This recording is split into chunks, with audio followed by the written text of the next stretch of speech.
जय माता दी दोस्तों। कई हम कवने कसूर हो नयनवा से दूर कइल मैया। कई हम कवने कसूर हो नयनवा से दूर कइल मैया। दूर कइल मैया मोरी, दूर कइल मैया। दूर कइल मैया मोरी, दूर कइल मैया। कइली हम कवने कसूर हो नजरिया से दूर कइल मैया। हरवा चढ़ैलो मैया, गजरा चढ़ैलो।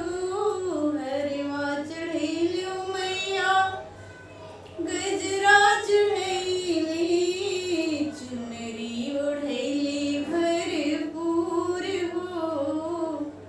चुनरी ओढ़ैली भरपूर हो नयनवा से दूर कइल मैया।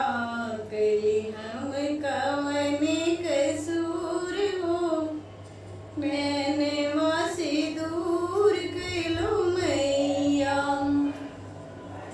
बिंदिया बनायो मैया, नथिया बनैली। बिंदिया बनैली मैया, नथिया बनैली। बिछुआ बनैली भरपूर हो नजरिया से दूर कइल मैया। बिछुआ बनैली भरपूर हो नजरिया से दूर कइल मैया। हम कवने कसूर हो नजरिया से दूर कइल मैया। हलवा चढ़ौली मैया, पुड़िया चढ़ौली। हलवा चढ़ौली मैया, पुड़िया चढ़ौली। भोगवा लगौली भरपूर हो नजरिया से दूर कइल मैया। भोगवा लगौली भरपूर हो नजरिया से दूर कइल मैया। कइली हम कवने कसूर हो नजरिया से दूर कइल मैया। दियना लगौली मैया, बतिया जलौली।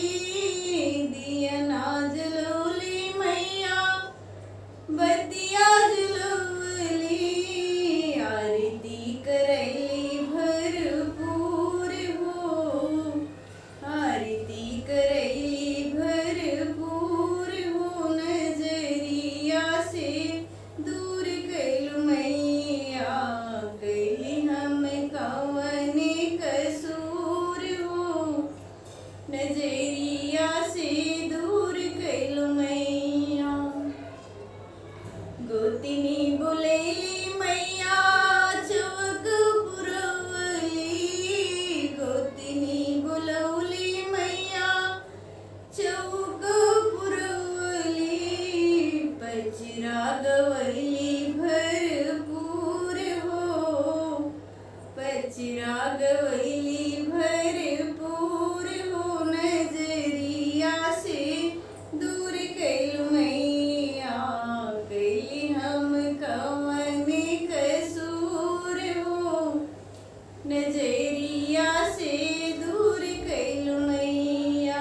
जय माता दी दोस्तों। अगर अच्छा लगे मेरा गीत तो वीडियो लाइक कीजिएगा, शेयर कीजिएगा और पहली बार चैनल में है तो सब्सक्राइब कर दीजिएगा। सब्सक्राइब करना फ्री है। बहुत बहुत धन्यवाद।